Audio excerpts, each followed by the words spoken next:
Well, hey everybody, my name is Jared Malott. I'm here with my good friend Mateo Caliz, and here we are, sir, episode 43 43. of the Coltist, and we are going to call this the Trevor Denbow episode. And man, am I excited or am I just easily excited? So check this out. I want to tell you a story about a football player from Corsicana, Texas. Went to Corsicana High School. Was named an All-American by USA Today as a senior in high school. Okay. He Yeah. goes to Navarro, which is a public community college in Corsicana, Texas. So he gets to stay home, plays in 10 games, 36 tackles, 4 interceptions. Gets a scholarship offer from SMU. Okay. Long story short, he ended up being the team's punter. Yeah. He appears like he's all over the field getting sacks, tackles for loss, forced fumbles, interceptions. Even got to play an extra super senior season, played an additional 12 games in college. So I think the guy's got like 5 total years of college football under his belt, as far as I could tell. And he obviously got injured here for the Colts, right? Waived, re-signed to the practice squad November 22nd. So he late as of the latest is a Colt, is on the practice squad. But we're Yeah. gonna name that episode after the hope that 5'10", 208 former high school All-American stayed home for all that football after high school and now is a safety for the Colts. Um, and hope he brings the pain one day. It seems like he's a real player. Tackles for loss, interceptions, forced fumbles, like these are things the Colts need, right? Yeah. Um, but yeah, coming to you here on Hump Day, on the eve of what I was telling my wife yesterday. Heck of a day for Indiana sports, by the way. Uh, Indiana University plays North Carolina today. Yeah, that's gonna be a big one. That's I think two top 20 teams. Uh, the Pacers play the King. The Kings, yeah, the Yeah, Kings at on this what road is it, trip they're 10? on. Yeah, at 10 o'clock. 10 p.m. Eastern It's time. after 9 o'clock. I'm in the middle of the busy part of my year here. I'm in the last week of the annual enrollment period. I help our elders with their health care here in the United States. So I'm working 65 hours a week. I'm sorry if our brain's all over the Nah, place. yeah. But yeah, we've decided here with the Colts season taking a turn it's taken. Not really taking the turn. Coming to fruition kind of how as we kind of thought it would. As we Yeah, as it kind of expected. but the Indiana Pacers are a sweet surprise. So we're gonna keep the front half of our conversation about these Indianapolis Colts, who I believe we can officially declare are in draft season, sir. Yeah. Yeah, it's time to we can safely, pull the plug on that one on 2022 year, it's over. It's like we are not making the playoff by any means. Mm-mm. We are most likely, we were talking about this before we start recording. We are most likely dropping the next 3 games. Yeah. We have Cowboys, Vikings, and Chargers.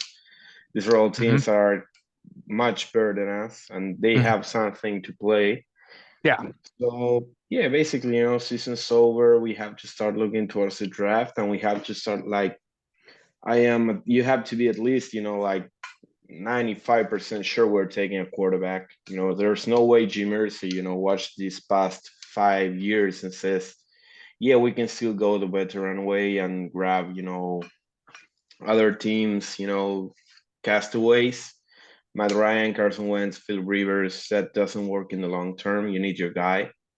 You Yeah. need a guy, you need your, I'm not even saying, you need a Patrick Mahomes, at least, Tua Tagovailoa, who's been great. You need stability at the position. You need your Yeah. guy for the next. You need a guy that you can tell, okay, this will be the guy for the next 10 years, for the next 15 years.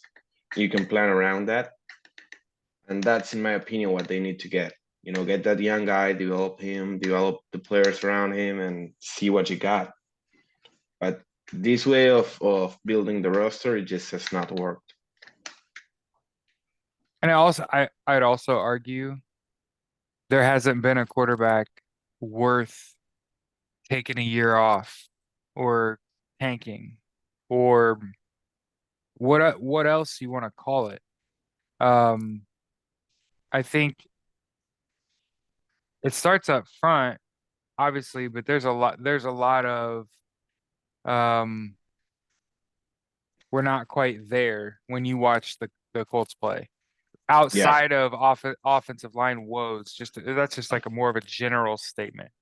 Like a lot of it, you're just not quite there. You're still kind of a year away. First year with this DC, obviously gonna have to get a head coach. But I think uh presentation's everything. And I think a lot about this as somebody that's gonna coach football here uh soon. And I'm gonna document that as well. I'm really excited. Um I think you're preparing a lot for this single day, this draft combine. yeah, And for the first time in a long time, I think that there might be 5 or 6 guys that are good enough athletes that as long as they can show up to the combine and do something, if they got a gun and they got wheels, you could build a franchise around that. And I yeah, think a guy like Jalen Hurts shows you that. And it's not that I'm not talking shit about Jalen Hurts. What I'm saying is that when you watch that kid in college play, he was a good ball carrier. And also when he dropped back, he could throw the ball far and accurate. It's kind of all you really need to see at the college level, especially at the high level, right? The Power Five guys. yeah, Can you throw from the pocket and can you make a play with your feet? Pretty much all I need to see, baby. Because guess what? Your body's gonna write checks your ass can't cash. It's going to catch up with you eventually. But if you're a good enough athlete, you might actually be able to become a good enough pocket passer, a yeah, good enough pocket passer that you only need to pull out the wheels when you need them because you need to maintain those as long as you can. And there occasionally guys will come along like a Lamar Jackson that doesn't have to do that. And you can build yeah, an offense around his athleticism. And how great would that be for the Colts to actually be able to run a modern NFL offense with a mobile quarterback, a guy that you want to change his launch pad. You want to change where he's throwing that ball from because you want that defensive pass rush guessing. And that's the thing about the NFL. You realize like the Aaron Rodgers and the Patrick Mahomes, they're not getting hit because they're not throwing from the same spot all the time, right? Their offense has got them sprinting out, rolling out, play action, straight drop back, 3-step drop, 5-step drop. You know what I mean? They're changing yeah, where yeah. where They're that changing quarterback it is up. They're standing. not doing the same thing. Yeah, The Colts offense is no semblance of that. So there's night and day difference, and it's all based around the fact that like there's clear instability at left tackle, right guard, and that you can see by what happens when Matt Ryan gets to about halfway through his reads and immediately is thinking, "Oh, I'm dead."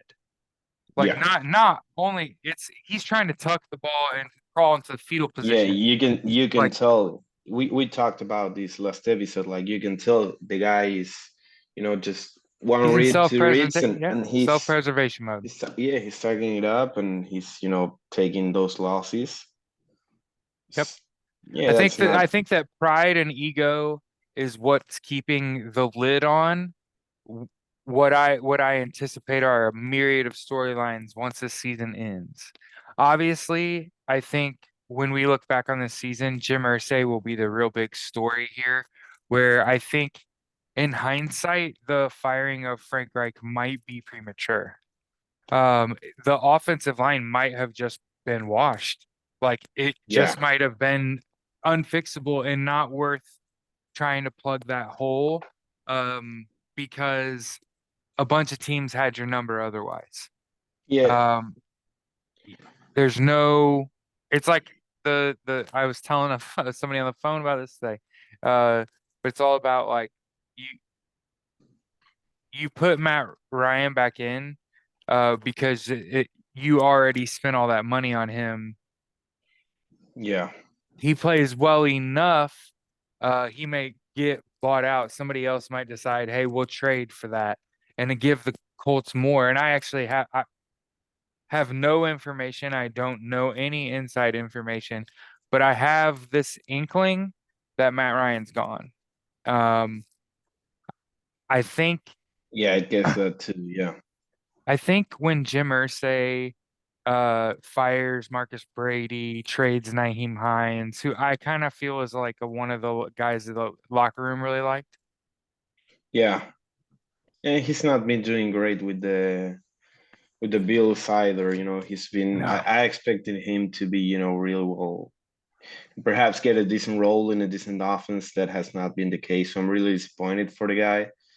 But you know, you're just kind of hoping he will get it together and he will get to be a, you know, not an essential part of that offense, but you know, a complementary part that he will get those 5 to 10 touches per game and make the most out of them. So he was a great guy. He was a great locker room guy. Yeah. Yeah, and I think um like I said, I remember the week before, and there's a reason why I kept talking about like this is the first time you see my face since that man got fired. Because right before he got fired, I literally sat on this podcast and was like, I don't want to be saying it out loud. I hate calling for other people's jobs. There's an awful feeling, right? Because you know it comes back to you. That Yeah. energy comes back to you. I'm trying to lose my job. I got a mortgage. Um, right? So it's just like once they actually did it, obviously I was just like, oh shit. Like, okay, y- I never thought it was like now you have to win for the record. Because I know there's like a lot of people out there that are like, oh, you're gonna ask or have asked, like when you thought they hired Jeff Saturday, did you think that was to win? Nah, I actually No. wrote an article. Yeah, I wrote an article about that, and I was saying like might have been, you know, I believe that Frank was going to be gone either way. You know, Yeah, he was definitely, it I was think, gone he at was the end of the gone. year. Yeah, I think he so does that in his own professional best interest, right? yeah, and you know, firing him, you know, you get two things. You are able to get a guy like Jeff Saturday that is, you know, objectively a worse head coach than Frank Reich. Because you know, if I have to think about it, do you believe, you know, that we win the field game and we win against the Steelers with Frank? And I'm not sure, but I think Frank gives us a better chance to win those games than Jeff Saturday. And I also thought, you know, perhaps Jim Irsay, he's not trying to win. He's saying like, fuck this, I'm trying to get, you know, trying to get a top six, top five pick, trying to get the guy for the future. I'm not interested, you know, in picking from the 15, 16 spot. I want a top five pick. Frank Reich's not the best way to do that. I, I, I disagree. I think that the week before he was fired, that offensive output was bad enough Yeah. that not only like I've often said, like winning cures a lot of things, and losing causes scars that don't heal. There's just so much invested in this sport for these athletes and their families. Um, we often speak about it candidly, but like realize how many great players are like hometown kids, right? There aren't any, right? So all Yeah. these kids that play for the Colts aren't from here. And right, which means like they don't have deep ties to this place. They're only here because you know what I mean? This is a job, right? Yeah. And when you win, you get to stick around. Um, and I think that first of all, Frank Reich got out before it got real bad. Yeah. Even though like you look at that game before he lost, and then they were like terrible. They had less than 200 yards total offense, I think, like 190, I think. Yeah. Um, I could be wrong, but I think that was like their one of their worst games. And then obviously Yeah. it's Ever. still bad. They like lost like three in a row, five of the last six, right? Like, Yeah, but um, that was the worst. but I didn't at 0 points ever was like, oh, they hired Jeff Saturday. He's gonna come in here. He's gonna embolden this offensive line. They're just gonna all of a sudden play better. Nah, and yeah. that's gonna fix everything. And a lot of people are gonna say, the Colts lost by one to the Eagles, who we expect to go to the Super Bowl, Yeah, but beat that beat was the Chiefs at home, and it's those are any given Sunday type games where anything can really happen. Um, and then when you get beat like you do here, it's funny now to me. The Colts lost arguably because of a coaching decision. Interesting. yeah. Interesting. See, you fired a guy that you've had for a long time that without a long-term quarterback was able to put a team in the playoffs, win double-digit games with Philip Rivers' corpse. So, like we said, I don't know if Frank Reich will coach again, but I know that he could and he can win. Yep. It's just there's a reason that they preach mental health and that you got to be 1% better every day, right? And you got to be constantly trying to get better at your craft because not everybody's all the way there every play. Yeah. They're the best guy for the job, but they're not all the way there. And when you look back on this season, you'll again, a lot of people for the record have been like, man, Colts defense was really good. No, they're not. They don't turn the ball over. They allow a lot of points early in a game, continually put the offense on its heels where it has to make plays, right? And then you find the Colts offense sputtering because they're behind the eight ball. They're down early. Almost every game the Colts play, if you watch, and I often say, you've heard me say this before, the first one to kick a field goal loses, right? First one to make a Yeah. big mistake or a turnover loses. I say those things. It's not necessarily true, but frequently it kind of does. Like, oh, they missed an extra point, and then oh, it was a 1 point game and they lost. Huh, interesting. Isn't that funny how that worked out?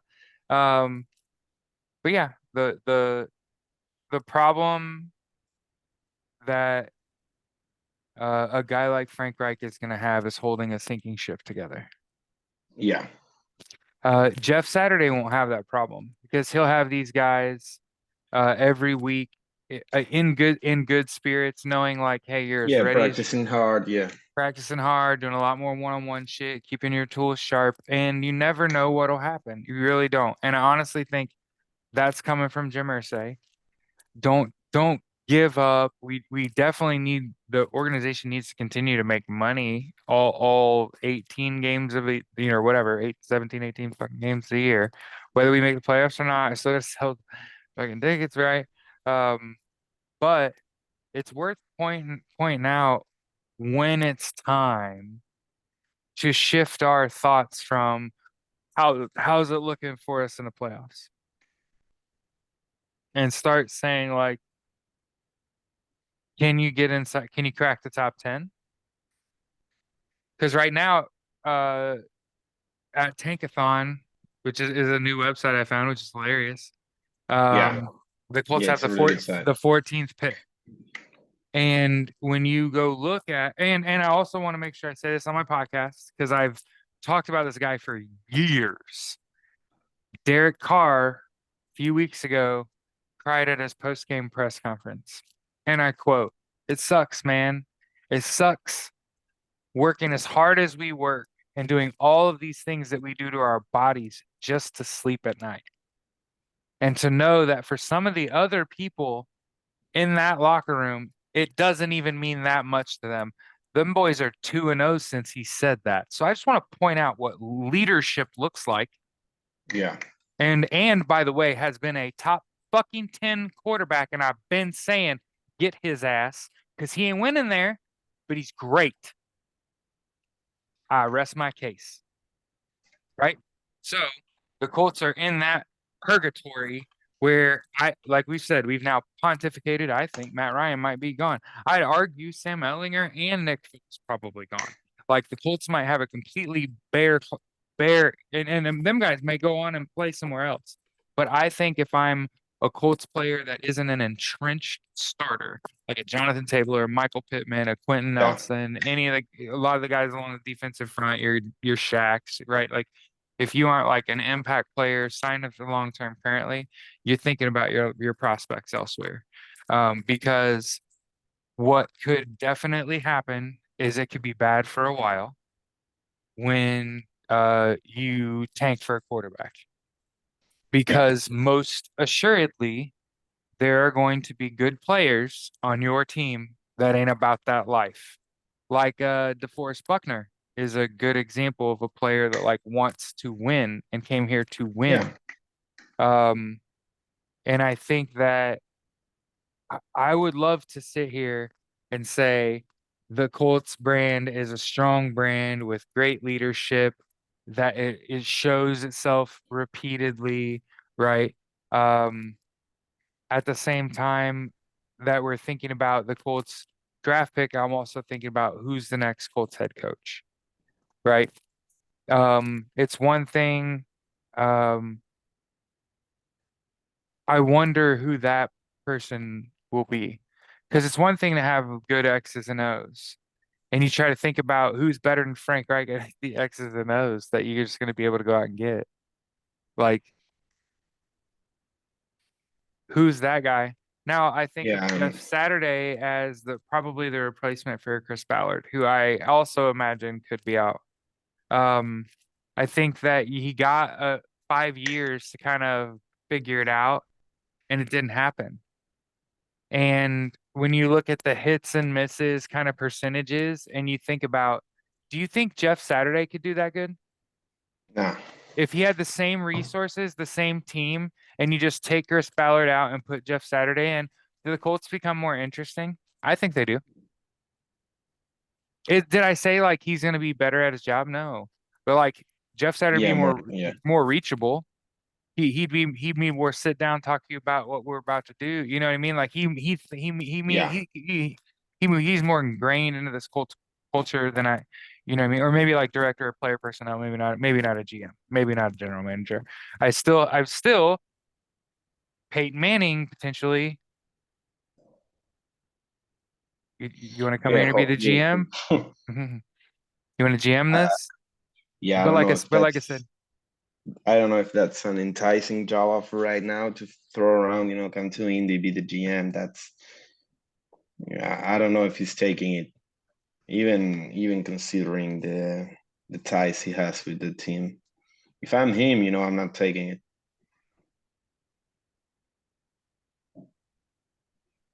but yeah, I definitely think that I'm really excited for the Colts because I think that if you can get into the inside the top 10 without having to make a move. I've always said this, there's still teams that are bad and run poorly. So you can be in that top 8 and get a top 4 Yeah, player pretty reliably. Um and remember quarterbacks are fucking everything. Um but yeah, I mean, and again there isn't even a single guy that when I watch him like, ooh, he's it. It will have yeah, to yeah. be It's not that guy. for me, it's the Senior Bowl, it's the Combine. Um, I get it. Some of the guys are gonna get drafted here. Don't go to the Senior Bowl. Right, but the most of them are. And you want someone peaking at the right time. And the correct time to peak is the Combine. Because I go back and think about, because I'm an athlete, right? I'm a coach. I try to think Yeah, about the type of player, the type of athlete that shows up and runs a sub 4.40, does 25 plus reps at 225 bench, right? Like think about the quality of athlete, like holy shit, like how good they got to be to get to that level, and to show up on that day and put out on national television, right? yeah, And I don't actually think the Colts need like the top 2 or 3 spicy kind of quarterbacks that are on the board. I don't think you need those. Those guys, those are the ones in my eyes that flame out. They don't make it. You need that guy that like looked really good fucking combine. Should have Yeah. absolutely been the guy, and he doesn't get it. And the Colts are staring a gift horse in the, and they just go, okay, he could be the guy. And I wonder, is it the Sanders kid? Is it Shador Sanders? Is he good enough? Like, is he athletic enough? And I know he's got the gun. I know he can whip the ball. I watched the kid play, and you're like, on a three-step drop, he's got a nice little rifle. But is he big enough, strong enough, fast enough to play at this level, at a high level? Um, and there are other players. Obviously, you could talk for hours about the potential. Yeah, about this rough. Yeah. But I think what we need, because I think, in my opinion, what I think a lot of people are going to do is they're going to think about what they would do, and that is tank to the point where we're picking top three, right? You're really trying to be bad, real bad. Yeah. 3 wins was the max, just so everybody knows, and can that conversation can go away. 3 wins is the max for a top three pick. Okay. The Colts are four and have a tie. So you're already minimum picking like 7, 8, 9, 10. And at that point, you're picking not the number 3, 4, 5 QB. You're picking, arguably in my eyes, the second, fourth, fifth, sixth guy, right? The obvious best will be gone. There will always be a nut, right? Like in the top five, Yeah. there's like a what pick, a what quarterback, like a ugh. And that doesn't gonna fly. And then like I said, the Colts will be looking at a guy that was like, oh, yep, we had him in our top 10. And I'm hoping, and here's what I've seen. There's so much material out there that helps with the development of quarterbacks. Like people have realized how imperative that position is. And so like there's so much material out there. And I'm not even gonna sit here and talk about who's doing it. Everyone's and their brother is creating content talking about how quarterback play needs to be taught, and like you show it on their film, and like name them, they're making it right now. So I think the quarterback play it's already fantastic at the NFL level. I agree Yeah. with you that there's absolutely no reason to like continue to take somebody else's trash out and try to make that work for you. And I think that having ultimately the guy, but this is a sort of a year where I perceive the talent level as there's no clear Yeah. winner. Clear cut. Yeah. There's no guy that you're like, if you don't draft him, you wasted your draft class. There are 5 or 6 players in this draft class that, under the right conditions, they have the sort of chemical makeup that guy could be the guy for you, right? He doesn't have to be that guy right now. They're not required to do that while they're just college kids, even though this is like championship weekend, right? Like the Yeah. conference championships, and then we move into the final 8, and there will be guys, for the record, before people start asking me, there will be guys that play in the college football playoff that are not NFL quarterbacks. So before people come around, like not everybody in them playoffs is an NFL quarterback, and that's just the way the world works. Sometimes you be a great college quarterback and just not have it for the NFL at all. And I think there's absolutely guys that people are talking about that they're not going to make it at the NFL level. Um, but yeah, I'm excited for the Colts because again, as I've observed it, they don't have to get to the top 3 pick, and they don't have to have one of Yeah. them 2 guys for it to work out, because you need an athlete that can throw on the run. Um, in order to make your offense work. Because you need to pull a defender out away from Jonathan Taylor so you can run against these NFL defenses. Your Yeah. quarterback has to be a potent runner of the ball, in my opinion, and to keep Jonathan Taylor up for longer, right? Yeah. Makes sense. Again, Yeah. again, again, a Jalen Hurts would be great, right? Uh, um, just somebody who is a solid run threat and a good enough athlete that you don't want somebody that as soon as they get hit they crumple. You know what I mean? Because that's the thing about Matt Ryan is, again, just like I feel the same thing about Matt Ryan that I do about Frank Reich, and that's what scares the hell out of me. Is I absolutely think Frank Reich could win somewhere else, and I think that Matt Ryan can do that too. You Yeah. know what I But mean? he He's needs. definitely shown it. And again, I'm not I don't have any information. It's not like I know anything. It's just I have a feeling that there's a lot of attrition that comes with this. Losing has a cost. right? Just like winning, it glosses over a lot of problems, right? Makes you forget all the things that are really wrong. Losing makes Yeah, it questions people's loyalty, and it makes people like rethink about what's important to them, right? And I'm thinking more along the lines of like when Andrew Luck retired, right? About yeah, that sort of frame where you bring Jeff Saturday in because you don't want additional Andrew Lucks. yeah. Additional damage. Yeah, When you don't want people to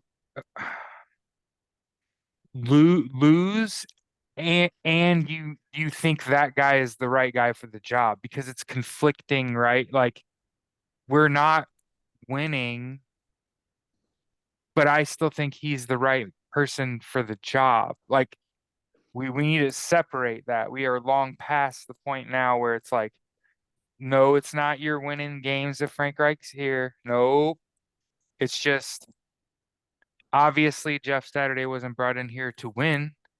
yeah, Because I again, and I think I sing for the choir here when or sing to the choir when I say it's kind of obvious when Matt Ryan gets that like 16-yard run and basically kind of dives and gets within like a half yard of a first down with like some time left. Like you take a timeout, that kind of makes sense. Get your next play set because you're gonna have to probably run 2 or 3 plays without stopping the yeah, clock to try to score, get yourself in a scoring position. In any case, that's not what happened. The Colts let the clock run, got up, ran another play. It ended up costing like 16 seconds off the clock instead of like spiking that and then taking 4 seconds for the next play, 4 seconds, 4 seconds. You had like 3 plays you could have run in that 16-second period. It's just my thoughts. Just trying to get into the coaching game, kids. Um, but but yeah, I think when you make that kind of a glaring mistake, it's readily obvious that yeah. wasn't You're that not he ready. wasn't Yeah, brought in here for his football acumen. That wasn't what he was brought in here for. He was to maintain the sort of boardroom sort of approach, the business-like approach that the Colts have for their. That's kind of how they. It's a business, man. You know what I mean? That's kind of how the Colts do it. So it's just like you said before the podcast. Though I am a little where's the shutting down of certain guys? You know what I mean? yeah, yeah. That's what I thought too. Yeah, like where's the cutting a guy's reps to saving for a year when you're trying to challenge, when you're Yeah, when clearly you realistically, when you have a shot at making some noise, right. which we clearly don't right now. No, and again, I try to like beat people to the punch because this is the time of the year when people that I know speak to me. It's the holidays. So I want to make sure that we get it out there because you were talking about it again before we got rolling. The hits keep coming for the Colts. So the Colts are gonna get it from Against the the Cowboys. Cowboys. Yeah, Cowboys are trying to vie for a playoff spot. They're trying to compete with Philly. Um, and then you play the Vikings and Chargers, and I think Giants too need to win that. I think the yeah, remaining game that I expect the Colts to win is their season closing game yeah. for The the closing Texans. game against the Texans. That's the one you expect to win, but the next three, you're losing them. There's Oh no way yeah, to there. I there. mean, I would there's I would be I would be shocked if we win either one of the three. yeah, Then you get the Giants that you could win that. I'm not It's a 50-50 right now. They have Saquon back. They have a really good defense. You're like, okay, anything could happen in that game. It's Jonathan Taylor against Saquon Barkley. That's gonna be an entertaining one. yeah, Both defenses playing well. And then you have the Texans, who you should beat at home. Closing out the season, you should beat them and perhaps end the season on a good yeah, note instead of a loss against the Texans. yeah.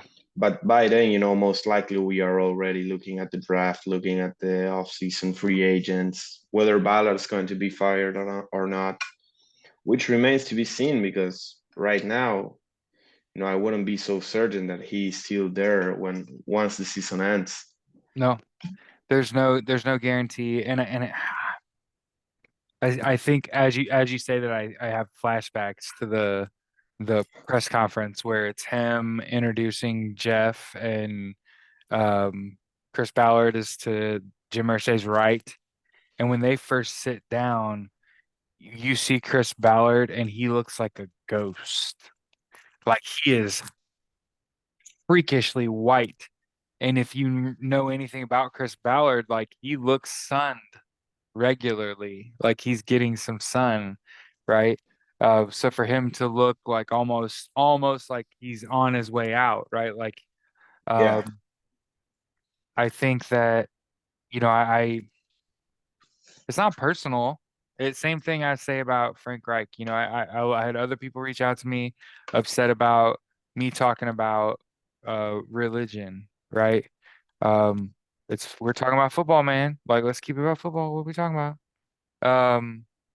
But people are gonna talk about Chris Ballard, and people been saying fire Chris Ballard. So right, there's been the fire Chris Ballard yeah, flow. And I don't think that you had as much gas as you do now. Now you see a clear regression, cannot be fixed nor repaired. You cannot fire and fix a problem, right? Which we didn't expect to be the cure, for the record. I don't want to say one to say another. Like, nope. Definitely didn't think you wanted Frank Reich. I didn't want Frank Reich in there after that really poor offensive outing. And people again have hit me up and said, why not Gus Bradley? Why not John Fox? Because your offense was really bad, and both those guys are defensive coaches. Let's think before we act. yeah. And that while J Jim Irsay or Jeff Saturday feels like a Jim Irsay hire, um, he's meant to figure out to test the mettle of this offensive line and to see if you're missing about half them guys next year, or those guys are going to be good reserve players for you. Because that's what I really think you've got reserve quality players. Am I right here in um, Raymond and who's playing right guard? Will Freeze? Fries? Yeah, Will Fries. Sorry. Fries. Fries. I think those guys are like backup quality players. And that I'm not saying you're going to go out and draft those. If you can get two good guards in a decade, you're lucky.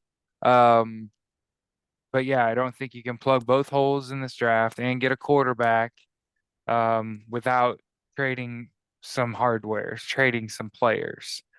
Um, and so I think a lot to be excited about for the Colts because I like change. I like new. Yeah, Right? I don't like it when things get stale, and that's what this season is stale to me. So let's switch and close here, talking about the Pacers.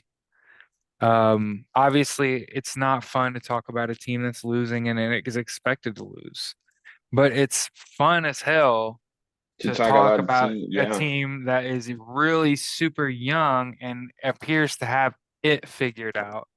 Um, and one of the things about this young Pacers team that is now 12-8 is that they have no problem.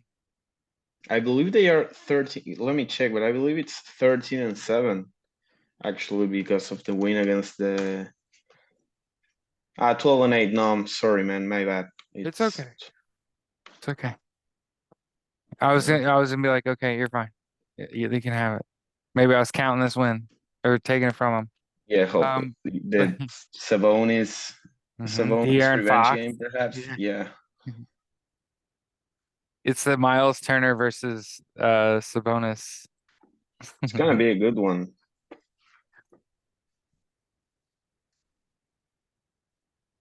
But yeah, Pacers are down 17 points late against LeBron and them, and they're just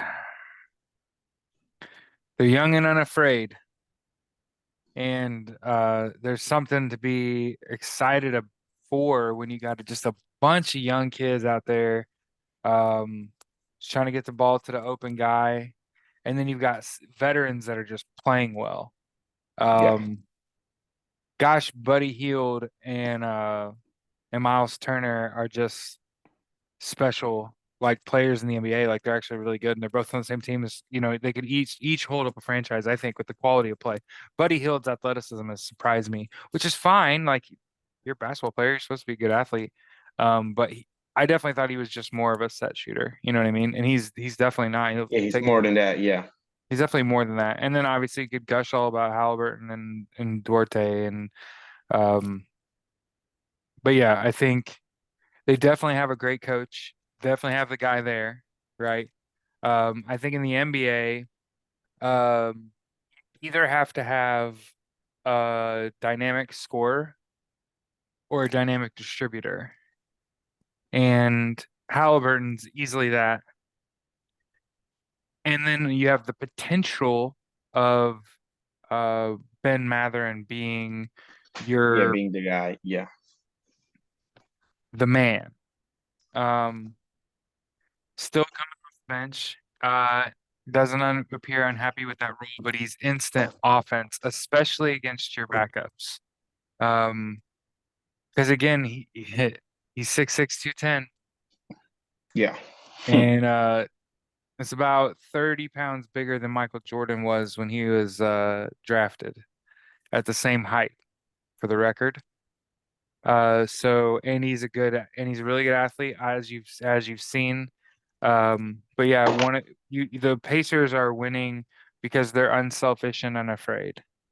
And and when you're unselfish and you work really hard, right? And you understand like we were talking about with the Colts that this is a business. Yeah. That it's about putting on a good show every time you go out. I think Miles Turner, much like Sabonis, could could change the Pacers for the future Yeah. if he were to become a big trade target. I have a feeling that involves an injury. So a team loses their big guy. A lot of uh, people in the media were talking about Miles Turner to the Lakers.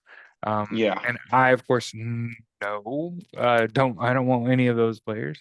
Um, I would rather have do business with anyone else in terms of trying to get rid of anyone. But again, I think as long as Miles Turner's happy here, uh, and Bataze, because they're a good rotation for your bigs, and as long as you've got good guards, you know, you don't have to have the man. Yeah. If you've got 5, 6 guys that can score 20 a night, yeah, you got that's 120, and they got a really good offense, and they've got, like I said, definitely got good coaching. So they're right now looking about the 12-8 is about a quarter of the way through the season, by the way. About 82 games, 20 Yeah. games It's in. 20 games. So 12-8 is about 48 to 49 wins, which puts you at like 5, 6 seed, maybe like a four, you know what I mean? Uh, I th I don't know that it gets better. I know that they're about halfway through the roughest road trip, and that it hasn't been as bad as you'd think it Yeah, was. as expected, it's not been nearly as bad. We talked about this last episode where we were saying, when we get back after this 7 game road trip, and what is it now, 1-1 with the win against the Lakers, Yeah, and one on one playing the Kings should I win like our tonight. chances against the Kings. 3 games out of the 7 from this road trip. Mhm. That's good for me. I'm happy with that. 4 wins, get a winning record out of this, even happier. Yeah, So it's gonna be fun tonight. yeah. And they're healthy. Um, it's just it's a fun time to be a Pacers fan, Yeah, especially and when that wasn't the expectation. Coming yeah, into the season, it was um, they made a move. They traded away an everyday player like Sabonis. They got youth in return, um, and then the draft, and then how that's come together quickly, and again, winning. in addition to solving a lot of problems, like covering up a lot of things, it also develops a great deal of confidence. Yeah, And that goes a long way. And when you're unselfish, unafraid, playing with a great deal of confidence, like you're absolutely you're unstoppable. Yeah, dangerous as hell because your opponent will try to game plan to take anyone out, right? They'll try to take out your the man, right? So if you have that scoring threat, that was one of your starters, the guy that is your everyday threat. Um, if they can lock him out of the game, they can beat you.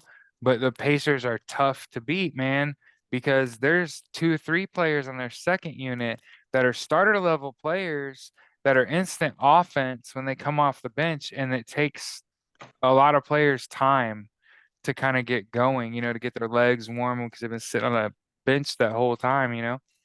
But yeah, yeah, and TJ McConnell. I mean, obviously can never say enough about him. He's for years um just just been the devil. Come out on the floor, smallest guy on the floor, and making some of the biggest plays. Just again, being unafraid and being consistent too. Like they're in and night out. With a little bit of a little bit of splash. Like he had enough. He had so much athleticism that he could get all the way to the rack, know that if he yeah, goes up, he's getting blocked and gets all the way right and runs a little curl out to the top. Like that to me shows great basketball acumen, right? Where yeah. I beat you to the That cup, yeah, not selfish enough to give you this cheap block. So I'm gonna curl around this player, go back up the top and reset. You very rarely see that out of a guard. He does it all the time. And again, it's because he's a pass first guy. He's trying to set somebody up. But yeah, man, it's about that time though. About 5 minutes till yeah. Pacers game 5 minutes starts. from game time. Yeah, It's certainly a wild time to be an Indiana sports fan, man. Mateo, I'm always glad to sit down and talk to yeah. you. It's always With great.